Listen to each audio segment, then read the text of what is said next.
Après les rumeurs qui ont circulé sur la toile depuis le 14 mai dernier, annonçant la disparition présumée des sexes, on en sait un peu plus, il n'en est rien. D'après le divisionnaire Francis Sekema Kangé du commissariat central numéro 3 de Yaoundé. Le phénomène des accusations de personnes, quand tu salues quelqu'un, après 2-3 minutes, il te retourne pour dire que son sexe a disparu. Et là, la population tombe sur l'accusé, on commence à le tabasser. Et là, on a eu, ce n'est pas un cas, 2, 3, 4, c'est partout. Même le commandant du groupement de la gendarmerie a eu la même situation.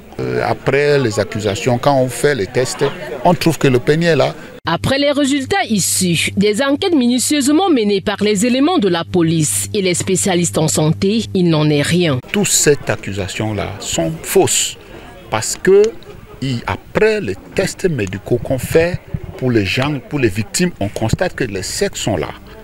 Et là, on veut rassurer la population que c'est le mensonge que les gens sont en train de faire pour créer le désordre à Yaoundé. Les 4 mises en cause, âgés entre 18 et 50 ans, sont présentés à la presse ce mercredi 18 juin 2025. Ils sont poursuivis pour fausses accusations, déclarations mensongères, coups et blessures sur innocents. Ils répondront de leurs actes devant la justice. Occasion pour le commissaire divisionnaire Francis Sekema Kangé de lancer un appel aux populations. La population doit savoir que, surtout les victimes, parce que finalement on a des problèmes avec les victimes qui finalement quand ils disent que les sexes ont disparu, ils doivent se rabattre soit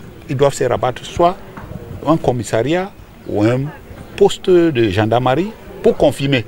Les enquêtes qui se poursuivent tenteront de lever le mystère sur les initiateurs présumés de cette mise en scène.